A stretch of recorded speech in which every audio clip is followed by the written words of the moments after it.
I've got a podcast called the Barbie Life 2.0 podcast. Don't we all? Do you think Mattel will sue me for trademark infringement? Probably. Yeah, so let's talk a little bit about it. So, Mattel owns Barbie. Barbie is, an incredibly famous trademark, here in the United States and abroad for that matter. But when it comes to famous trademarks, trademark holders who own famous trademarks, what I would consider Barbie to be a famous trademark, kind of like Nike, right, or Apple Computers, Facebook, right? These are all famous brands, and they get a heightened level of protection at the USPTO, both from a registration perspective and an enforcement perspective. You have much larger rights as a famous company or as a famous brand owner than you do if you're just a regular schmo like me, right? And this is sort of, I don't want, just a quick aside, this is like call it second level, right? This isn't the name of a company, this is the name of a product that is, you think is garnered enough to say, yeah, this is famous. I would be very confident to say that they are a famous brand, in which case they get a larger swath of protection, even outside of their normal, I guess, channels of commerce, right? So you think of Barbie, you think of, typically you think of like obviously the dolls, right? Right. The movie, the TV shows, apparel, potentially, online store, e-commerce stuff, accessories. But, predominantly they're going to be like in that class 28, toy category at the USPTO. What this individual is asking, the Barbie Life is a podcast, right? That's going to be class 41, which is the same class that things like the Barbie movie are going to be in. Any Barbie shows or, cartoons are going to be in that same class. So I think, as an examiner at the USPTO, if I saw this application, I would think to myself, okay, twofold, right? I immediately think Barbie. Like, is this having to do with Barbie? If it's not having to do with Barbie, is it in a class that could conceivably be related to what Mattel's doing with Barbie, currently? And if I said yes, then, there's probably your office action right there. But, beyond that, even if there was no Barbie movie or Barbie cartoons potentially, right, you'd have to think to yourself as an examiner, is Barbie a famous trademark? And if so, do I need to kind of give it a larger swath of protection, outside of, the classes that it currently resides in? But I can almost guarantee Mattel's got Barbie registered in a dozen classes at the USPTO for just abstract random stuff that you would never think would be branded Barbie, but it is. So and I can guarantee like Mattel, they're gonna, crack down on this pretty hard. Yeah. Because they have attorneys I guarantee there's one or two attorneys that their full-time job is just to enforce Barbie, copyright and trademark infringements. Some of these bigger brands, like you said, they have the resources to have attorneys, maybe even staff, watch for applications as they go through. Even if this one were allowed, if you will, they'll likely oppose it during the opposition they'll period. Almost for sure oppose the trademark application if there was an application. Even if there's not an application, you're likely to get on their radar because as trademark attorneys, we typically subscribe to a bunch of watch services that look not just for like new applications at the USPTO, but common law or unregistered usages of the brand. I don't take too much long on this one. One thought I had was... It's a good question. I would, throw the flag on that one pretty quick. Very good. Thinking a little, law school questions type stuff. If they're going for a critique, maybe they're going to critique the Barbie show on the podcast. It's perhaps arguable fair use on copyright terms. Is there any avenue to try to protect the podcast, given that it's a critique or review, if they disclaim the word Barbie? Or is it still going to be an issue? It's still going to be an issue. Like they couldn't register and disclaim the word Barbie, Barbie Life 2.0 podcast, because it's pretty descriptive potentially. Podcast 2.0, like second version, it's pretty descriptive. So I don't think there's a whole lot here there's not a lot of meat on the bones to like try to get around the potential issue at the USPTO. Awesome. So I live in France, but I didn't know US law also. My product is a simple mix of a torrefied plant. I'm going to Google that word. Torrefied. Yeah, I don't know that word either. I'm horrified with that term. With water, which is intended to treat a specific condition. Is it possible to patent this? Okay. Well, let's see. I do want to offer up that there are 3 types of patents you can get. A design patent, which is largely about the way an object that can be made looks. Okay, that's a design patent. Second type of patent is a utility patent, which governs functionality of what the invention does. There is a third type called a plant patent. I don't know if this is where this is going, but you can get a patent on a specific botanical strain, a new plant species. The major criteria, major specification there, requirement, I should say, is it has to be man-made, right? You have to have some human input. And if torrefied means that it was created in a lab, in other words, it was modified, that the strain of plant was grafted or in any way manipulated, and it changed from its natural form, thumbs up, so long as it's novel and non-obvious above and beyond other plants, okay? And so you can secure patents on plants, as long as they're asexual, reproducible, right, in a lab, you can get them all going. This seems like it could be a bit of a utility as well, because it's treating a condition. I know there's obviously separate rules regarding the FDA, right, making such claims for certain things. But aside from that, compliance, if it does have a benefit, right, if you're combining a plant with water, gosh, that seems so inert and natural to me. Seems obvious, okay? Just kind of the red flags are going up in terms of obviousness. I mean, going back to like what, third, fourth grade plants, or what does a plant need, right? Sun, dry out the plant, grind it up, and add water. Yeah. So I don't know. Yeah, and this is a mix. So if there's something else going on here that seems novel, it's worth a shot.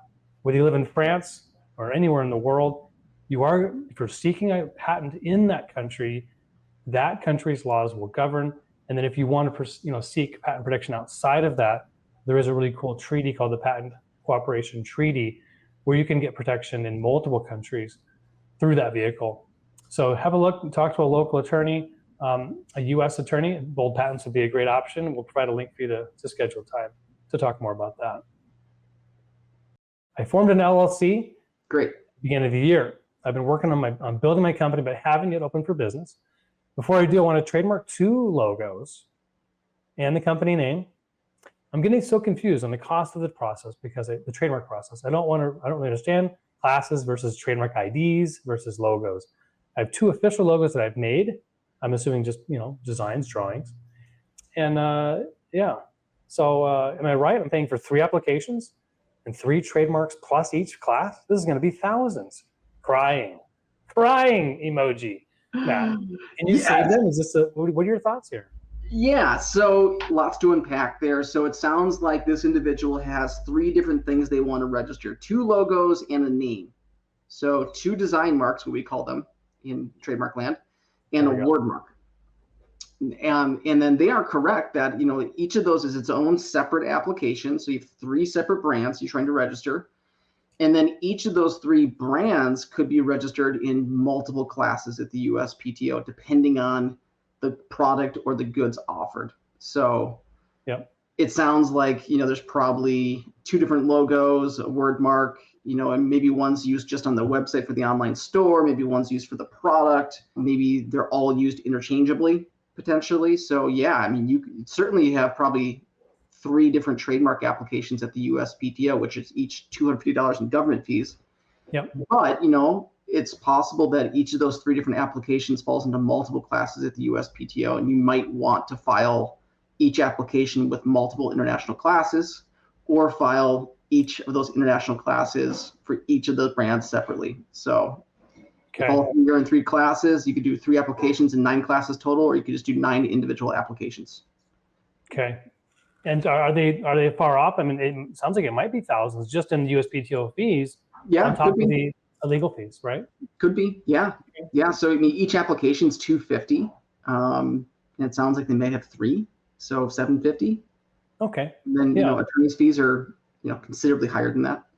Yeah, absolutely. And for someone that doesn't always have all the cash in the world, do you think that would be a wise choice for someone really bootstrapped to go file? No, I definitely don't. Even for clients that aren't bootstrapped for cash, we still typically are going to take a look at what they're trying to do, where they're trying to make their money, and find the appropriate application class that's going to give them maximum protection for the least amount of investment.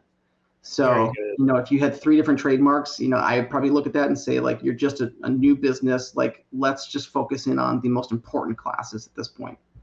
there could also be a way to incorporate that those two design marks into a single design mark, right? So maybe you include the logo or you include the slogan in the logo, and then instead of having to file two different logos, you file just the one. There's some benefits to working with the trademark attorney who's got the experience to kind of point you in the right direction, tell you what's important, what's not important. Very, very good. Love it.